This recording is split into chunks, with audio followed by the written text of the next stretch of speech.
Senhor. Alegria também ver aqui a Miriam e a Lorena, irmãs queridas que estão retomando. Que alegria vê-las conosco. Muito bom. E aos poucos nós vamos sentindo mais tranquilidade, em condições de podermos retomar todas as nossas atividades, não é? Inclusive de adoração comunitária. Isso é uma grande alegria para nós, virmos passar esse tempo de pandemia.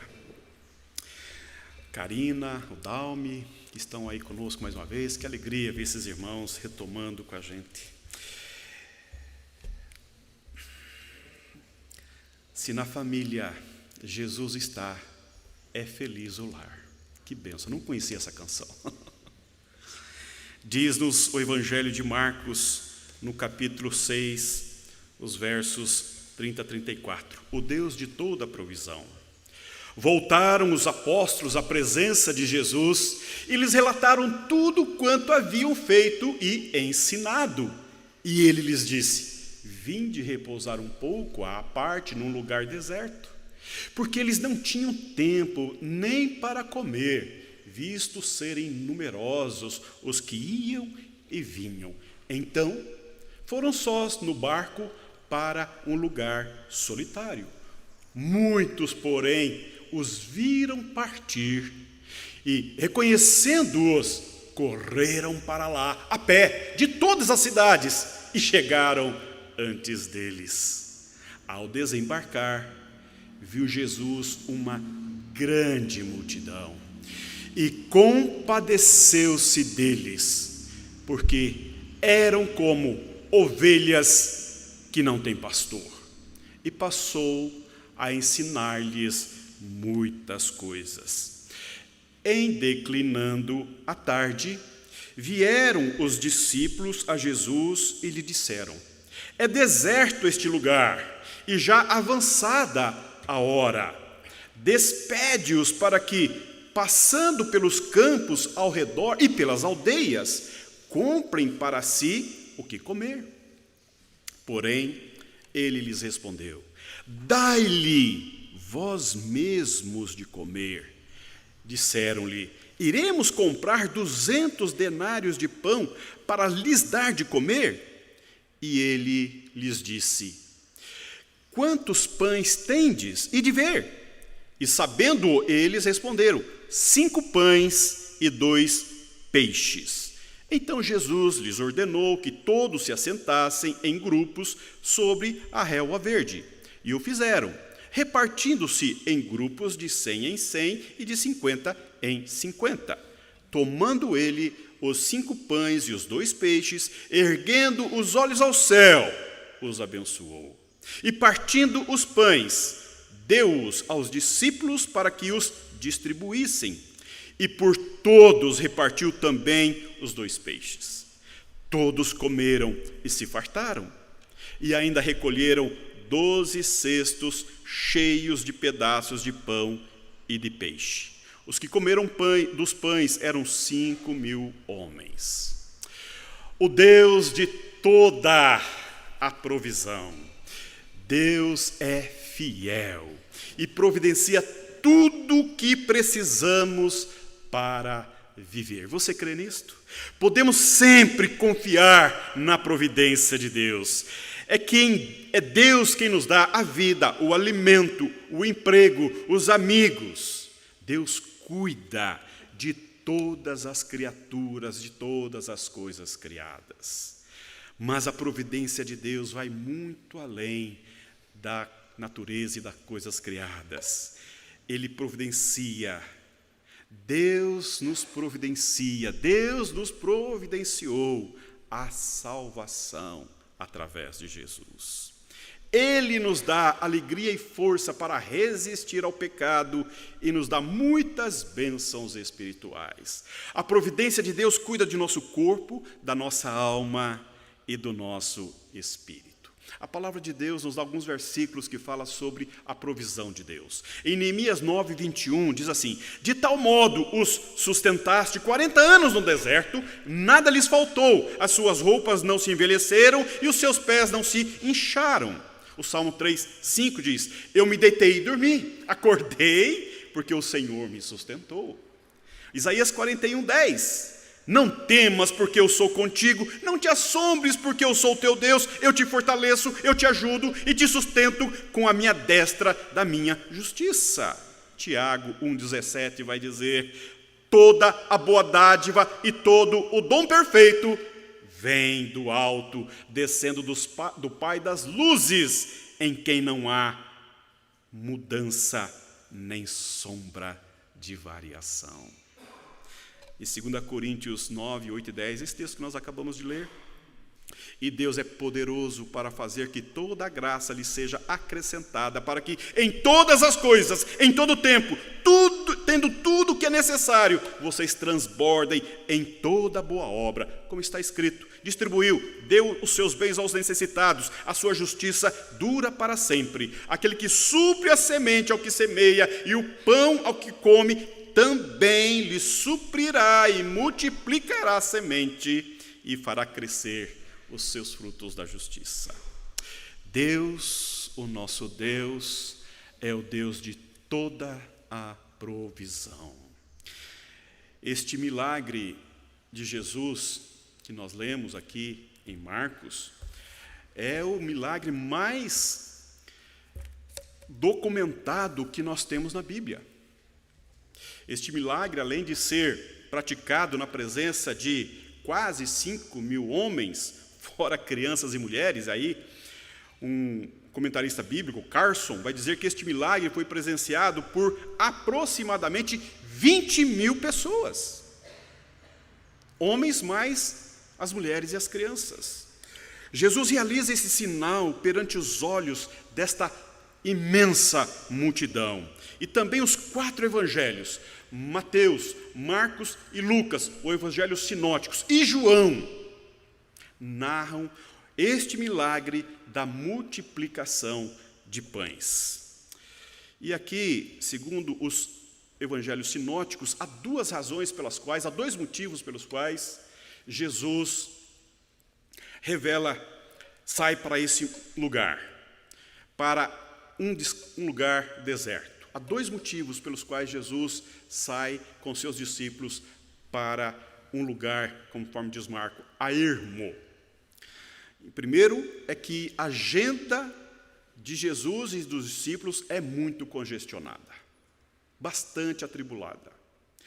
Eu gosto muito de ler o Evangelho de Marcos, porque no Evangelho de Marcos, Jesus é apresentado como o Filho de Deus e como o servo, o Filho de Deus que é servo.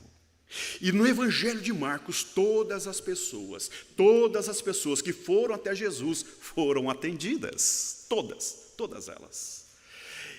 Porque no Evangelho de Marcos nós temos Jesus constantemente em movimento, em ação, atendendo, se deslocando de aldeias, de cidades, atravessando o lago de lá para cá, daqui para lá. É Jesus o tempo todo cumprindo o seu ministério como servo obediente do Pai. E então aqui, um dos motivos é este: eles precisavam de um tempo de descanso. Os discípulos estavam cansados, atribulados, e eles precisavam desse tempo de descanso. E a segunda razão, o segundo motivo, é que eles acabaram de receber uma péssima notícia. O primo de Jesus, João Batista, acabara de ser degolado por ordem de Herodes Antipas, e esta notícia abalou profundamente aos discípulos. As emoções ficaram turbadas, o coração turbado, e os discípulos já abalados pelo cansaço da rotina, então, do trabalho intenso, Jesus propôs a eles esse tempo de descanso em um lugar deserto, em um lugar a ermo, saírem para o deserto a fim de descansarem. E o texto nos informa que quando Jesus sai de Cafarnaum para a outra margem do lago, uma multidão antecipa Jesus e corre para lá. E aí esse texto vai nos dar conta, os outros evangelistas, por exemplo, Mateus capítulo 14, vai dizer que Jesus cura os enfermos daquela multidão. Marcos diz que ele ensina. Lucas registra que ele não só ensina, mas ele cura aquela multidão. Lucas vai dizer que Jesus ensinou aquela multidão sobre o reino de Deus. nós temos mais detalhes nessa produção desse texto sobre este evento. E João vai dizer que Jesus, movido de compaixão, olhou para aquela multidão como ovelhas sem pastor. E os discípulos, então, vendo aquela multidão, precisavam tomar algumas decisões. Aqui, no versículo 35, os discípulos querem mandar a multidão embora. E ele diz: Senhor, despede este povo. Manda embora essa turma. Manda embora essa gente. Porque é perigoso. Nós estamos num deserto. Esse lugar está ficando noite. Daqui a pouco escurece tudo. Não tem lugar para se tomar nenhuma refeição aqui. Eles têm que sair daqui e, enquanto caminham, vão parando em alguns lugares e vão comendo, porque aqui não tem nada para se comer. E é um lugar muito perigoso, porque entre nós há pessoas doentes. É hora dessa multidão ir para casa. E permanecer aqui não é seguro. Despede a multidão. E João nos informa que, quando Jesus testa Filipe, perguntando: onde compraremos pão para alimentar esta multidão? Filipe responde: mestre, esta pergunta está equivocada. Na verdade, não se trata de local. Se trata de um problema financeiro. É um problema lógico, é um problema de falta de dinheiro. Nós não temos dinheiro. Não tem aqui nem padaria que pudesse atender-nos esta demanda. Sem dinheiro, sem alimento. Um problema que não tem solução. E é deserto, está ficando tarde. Essa turma está faminta, essa turma está doente, manda-os embora. Nós não temos solução para este problema. Veja, esse diálogo está no Evangelho de João. E aí então chega André com uma solução. E ele diz: Senhor, tem um rapaz aqui que tem um lanche com 5 pães de cevada e 2 peixinhos. E André já engata. Mas o que é isto para tanta gente? Percebem o problema que está nesse texto? Jesus demove do descanso, passa a ensinar, a curar, a atender aquela multidão, e o dia passa rapidamente, e a noite vai declinando, e os discípulos que estavam já cansados, agora eles estão preocupados consigo e também com a multidão, e eles abordam Jesus para despedir a multidão, porque eles têm um problema que é insuperável. E neste momento em que os discípulos estão vendo uma dificuldade, e uma dificuldade de compreender que Jesus precisava despedir a multidão, então Jesus dá-lhes uma ordem. E a ordem de Jesus é direta: dai-lhes vós mesmo de comer. Meu irmão,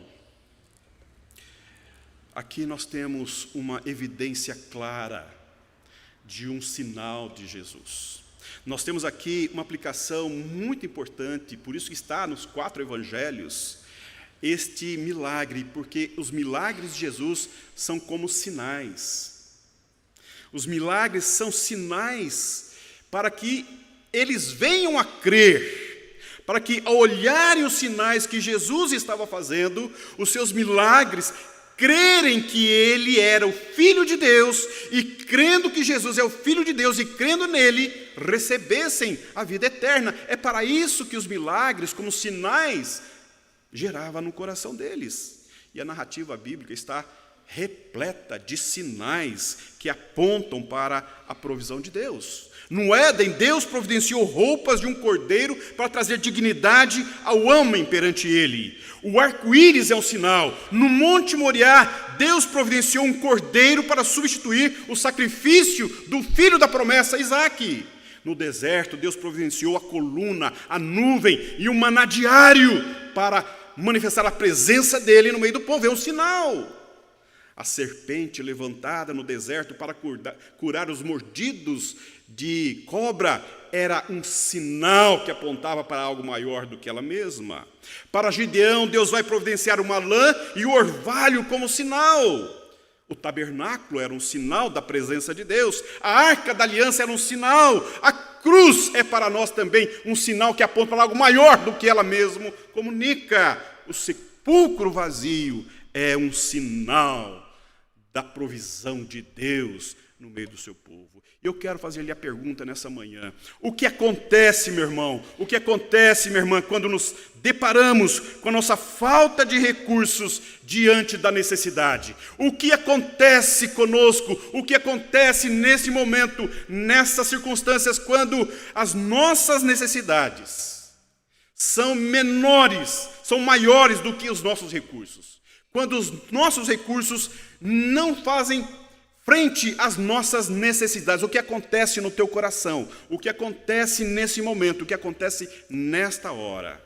Quando você olha para lá, você olha para cá, e você olha para o alto, e você olha para baixo, e você maneia a cabeça, e você não vê nenhuma saída. Não há uma solução humana. Quando você está enfrentando um grande desafio, uma grande necessidade, você está diante de um grande problema e você não tem os recursos, os provimentos, você não tem uma solução humana. Nessa hora você é um forte candidato a ver o milagre de Deus acontecer. Que são nestas circunstâncias, são nesses momentos que eu chamo de hiato, nesses momentos em que parece que a nossa vida para. Parece que mergulhamos num lugar onde não temos mobilidade, não temos visão, em que nós não conseguimos enxergar saída, em que a nossa mobilidade está cerceada, em que os nossos olhos fecharam-se, em que a nossa mente é invadida por pensamentos de morte, de perigo, de ansiedade, de angústia, quando o nosso coração se turba diante dessas necessidades, desses gigantes que nos confrontam a fé, que desafiam as nossas possibilidades. São nesses momentos que Deus permite que nós atravessemos esses momentos terríveis. E é possível que nessa manhã haja entre nós alguns ou algumas ou alguém que está vivenciando um grande desafio, um grande problema, um grande dilema, olhando e percebendo, não posso dar conta. O que fazer? O que acontece quando nos deparamos com a nossa falta de recursos diante da necessidade? Em primeiro lugar, Deus desafia a nossa fé. Quando nós somos colocados nessas circunstâncias, Deus desafia, Deus confronta a nossa fé. Veja o versículo 37. Porém, ele lhes respondeu: dai-lhes vós mesmos de comer. Disseram-lhe: iremos comprar 200 denários de pão para lhes dar de comer? A provisão de Deus vem após o despertamento da nossa fé. É quando nós somos despertados, somos chacoalhados, é quando nós somos movidos, é como o que Deus faz conosco quando fez com o pai Jairo. Olha para mim, Jairo, não temas. É neste momento que a nossa fé é confrontada.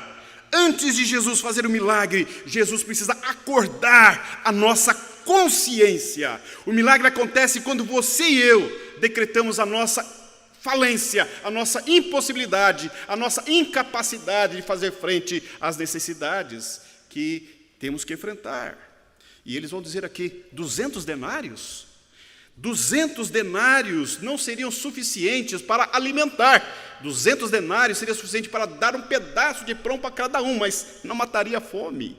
E 200 denários, naquele tempo, correspondia a 200 dias de trabalho de um trabalhador diário. Ou seja, 8 meses ininterrupto de trabalho de um pai de família. E mesmo assim, não seria para matar a fome. Ou seja, era uma condição impossível dos discípulos romperem diante das circunstâncias. E é interessante, quando nós olhamos para a Bíblia, nós vamos perceber que é isso que Deus faz com, por exemplo, com Abraão. Abraão vai ser desafiado a oferecer o seu filho da promessa, Isaque, como sacrifício a Deus, não é isso? É o que Deus vai dizer a Moisés diante do Mar Vermelho: dize ao povo que marchem. O que está olhando, marchem. É o que Deus vai colocar no coração do pequeno Davizinho: quem é este incrédulo, incircunciso filisteu para afrontar o exército do Deus vivo? Esse sentimento de inconformidade com aquela afronta que capta o coração do pequeno Davi, e ele então é movido pela fé. É o que Deus está dizendo ao seu coração, talvez nessa manhã, a mesma coisa que disse ao pai Jairo: não temas, crê somente. Há uma historiazinha que ela é contada de diversas formas. Eu ouvi de um jeito e vou contá-la agora. Conta uma história de que uma crente pobre, muito pobre, viúva, um dia ela estava para cozinhar e não tinha nada para colocar nas panelas para fazer para si e para os seus filhos, na hora do almoço. Então, ela ora: Senhor, manda-me mantimentos para que eu possa cozinhar para mim e para os meus filhos, pois não temos nada. E ela orou em voz alta. E um vizinho que era ateu ouviu essa oração. E então ele resolveu zombar da pobre viúva. Foi ao mercado, fez uma boa compra e pagou um rapaz desconhecido para levar aquela compra na casa daquela mulher. Mas ele devia dizer a ela que, na verdade, foi o diabo que mandou aquela cesta básica. Quando o rapaz entregou a compra para a pobre viúva, disse-lhe: olha, foi o diabo que mandou entregar isso aqui para a senhora. Ela sorriu, agradecida, e disse: que bom, quando Deus quer, quando Deus manda, até o diabo obedece. Até o diabo obedece. Deus tem total domínio sobre o mundo visível e invisível. Inclusive o próprio diabo está a serviço de Deus. O que acontece, meu irmão, minha irmã, quando nos deparamos com a nossa falta de recursos diante da necessidade? Em segundo lugar, devemos colocar o nosso pouco nas mãos de Deus. Versículo 38. E ele lhes disse: quantos pães tendes? E de ver. E sabendo eles, responderam: 5 pães e 2 peixes. E aí o evangelista João vai nos ajudar dizendo que esses 5 pães eram pães de cevada. E cevada é um cereal inferior ao trigo. Portanto, era mais barato. E a cevada era um cereal que se preparava para alimentar o gado. Então nós temos aqui um rapaz que era pobre. E quando ele vai falar de peixes, ele não usa a palavra para peixe, ele usa uma palavra para peixinhos. Isso significa dizer que os peixinhos eram salgados para dar um pouco de sabor aos pães de cevada. E aí, então, nós temos um grande problema. Os discípulos não têm recursos. E aí, sondando, eles encontram um abençoado, um filho de Deus, um jovem, um rapazinho, um menino, que oferece, que coloca nas mãos de Jesus 5 pães de cevada e 2 peixinhos. Mas o que é isto para tanta gente? O que é isto para alimentar 20.000 pessoas? É nada. E esta é uma grande mensagem que nós encontramos nesse texto. Essa é uma grande lição que esse texto nos traz. Esse menino fez uma conta que eu e você devemos fazer sempre. E a conta que ele fez é a seguinte: este pouco nas minhas mãos atende apenas a uma pessoa, eu. Mas nas mãos de Jesus, ele pode muito.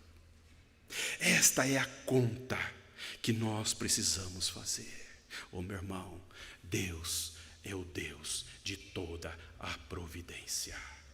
Nós oramos aqui com o diácono Jefferson, da provisão, da providência de Deus, da provisão de Deus nas famílias da nossa igreja.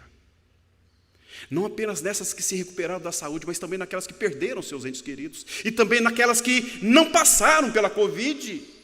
Deus é o Deus da providência, Deus é o Deus da provisão, Deus é o Deus que cuida do seu povo, Deus é o Deus que está presente na vida do seu povo, Deus é o Deus que caminha conosco em todas e quaisquer circunstâncias. E por isso que o pouco que temos, nós devemos colocá-lo nas mãos de Jesus.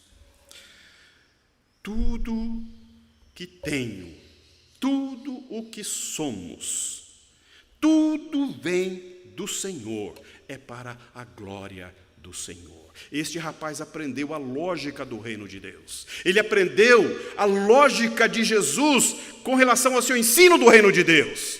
Tudo é de Deus, tudo é para Deus, tudo é para a glória de Deus. Nada vem de nós mesmos. E aí, eu quero dizer para você que o dízimo na Bíblia também é um sinal. As ofertas também são como sinais de Deus na vida do seu povo. Porque os dízimos sustentam a obra do Senhor. E elas apontam para a provisão do Senhor na vida do povo. Muitos crentes não entenderam ainda esta lógica do dízimo. Ninguém dá mais, ninguém dá menos quanto aos dízimos. Todos damos aquilo que está estabelecido. Os pobres não podem achar que o seu dízimo é muito pouco, e nem os ricos acharem que o seu dízimo é muito. Dízimo é dízimo. Jesus vai estar no templo olhando as pessoas ofertarem, e ele olha uma pobre viúva colocando 2 pequeninas moedas no gasofilácio. E ele, olhando aquela relação de fé da mulher com as suas ofertas, ele vai chamar os seus discípulos e dizer: esta mulher deu mais do que todos os outros ofertantes, porque eles deram do que sobrava. Ela, portanto, deu todo o seu sustento. Ô meu irmão, ô minha irmã, Jesus não vê o valor monetário da nossa contribuição, ele vê a disposição do seu coração ao ofertar, ao devolver o dízimo. Ele vê a alegria que vem da gratidão a Deus, da obediência. Ele vê a integridade do seu e do meu coração. E se você colocar o seu pouco nas mãos de Jesus, ele multiplica esse pouco e faz uma grande obra. Ela deu mais do que todos, eles deram sobras, ela deu todo o seu sustento. Se nós compararmos, por exemplo, a oferta de Abel e de Caim, Abel vai colocar a sua oferta diante de Deus, e no seu próprio nome ele vai dizer: eu sou pó de vento, eu não sou nada de nada, eu não sou, ou eu estou, mas daqui a pouco não estou, eu existo, daqui a pouco já não existo, eu sou pó de vento, eu não sou nada, e porque não sou nada, eu vivo contente com o que eu sou, e porque eu não sou nada, está aqui, Senhor, aquilo que o Senhor me deu, é teu. Caim vai questionar, vai formular perguntas, na sua incredulidade, vai querer rivalizar com Deus. O Senhor não falou nada de oferta. Que oferta? Como assim oferta? Que tipo de oferta? O Senhor não explicou nada, eu trouxe o que eu tinha. Ele foi recusado na sua oferta. Meu irmão, minha irmã, dízimos e ofertas são sinais daqueles que creem na providência, na provisão de Deus. É só sinal, porque tudo, absolutamente tudo que está em nossas mãos vem de Deus, é de Deus. Ele é o Deus de toda a provisão, de toda a providência, e isto precisa ficar muito claro para nós. E o dízimo e as ofertas são essas demonstrações da nossa fé obediente, da nossa fé comprometida, da nossa fé que confia, a nossa confiança nesse Deus da provisão. É incrível, porque há muitas famílias que facilmente no domingo gastam 400, 500 reais em um restaurante com a família, e devem fazer isso mesmo, sempre é importante.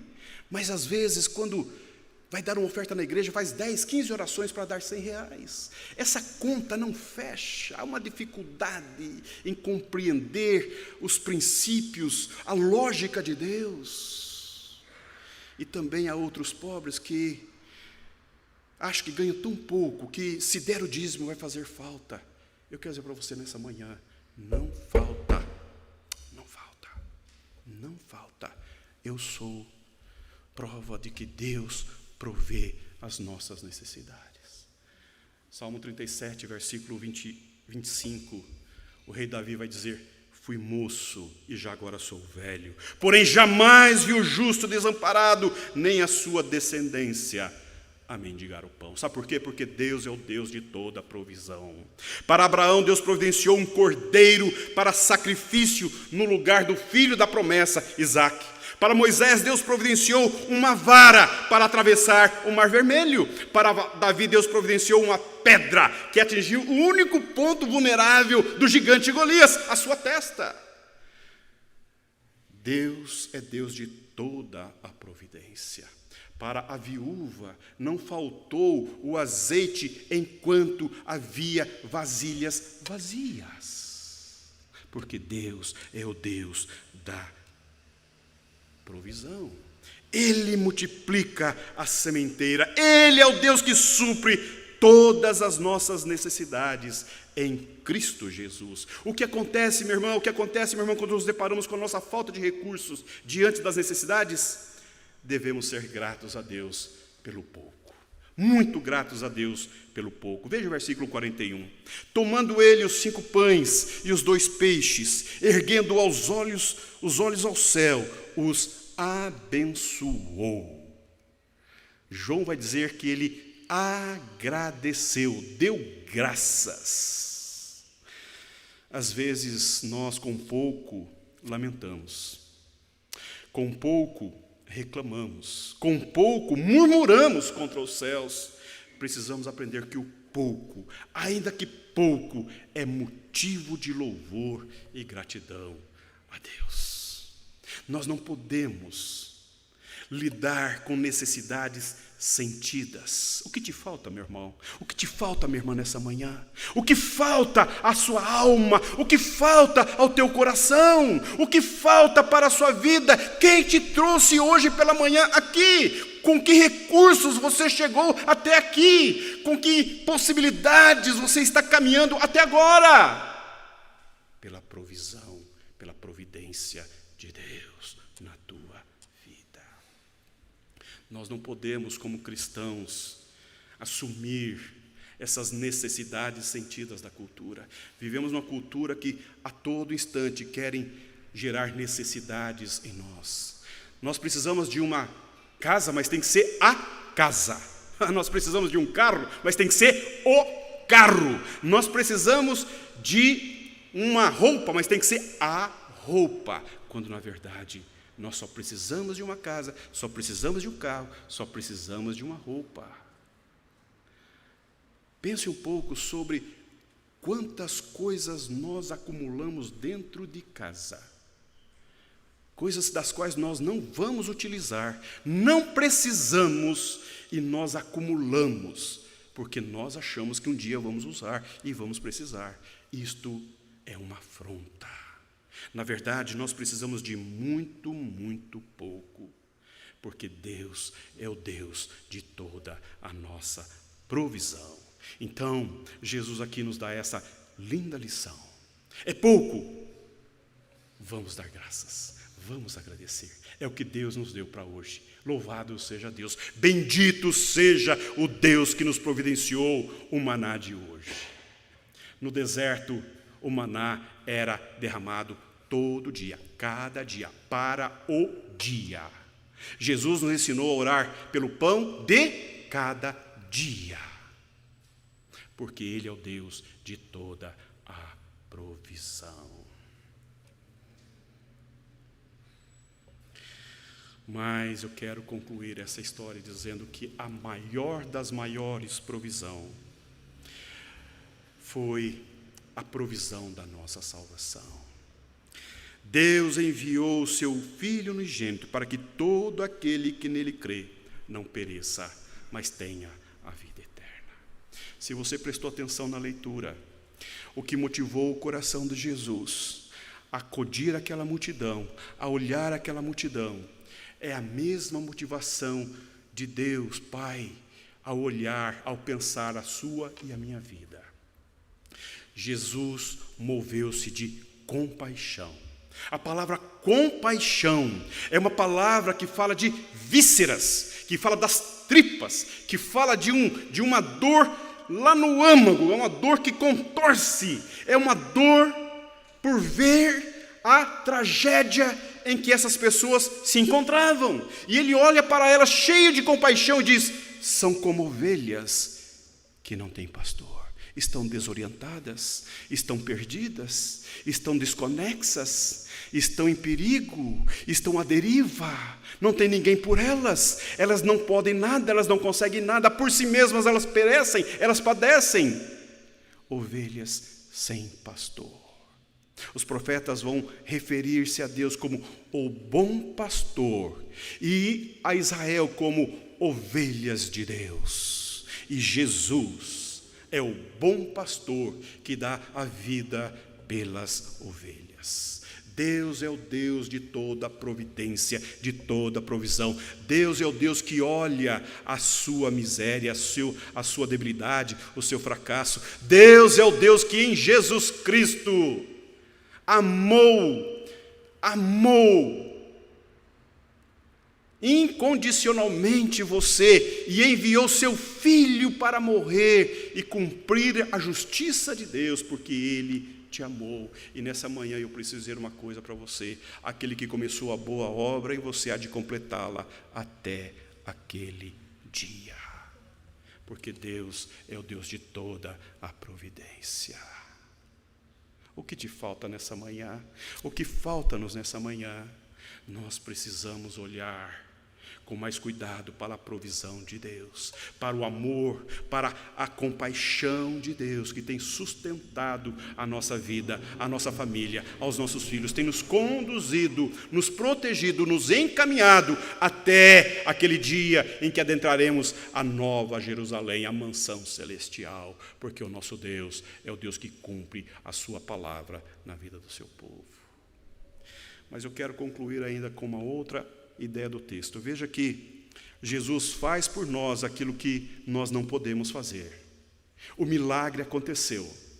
Se você prestou atenção, Jesus deu graças, partiu e deu aos discípulos para distribuir. Ele fez o milagre, mas a distribuição foi para os discípulos. E eu fico pensando, pega um, pegou um pedaço, pega outro, pegou um pedaço, pega um, 10, 20, 30, 1.000, 2.000, 3.000, 4.000, 5.000, 15.000, 20.000, e ainda tem 12 cestos de pães e 2 peixinhos. E peixinhos, que coisa extraordinária. O milagre foi feito, mas a responsabilidade da partilha coube aos discípulos. Sabe por quê, meu irmão?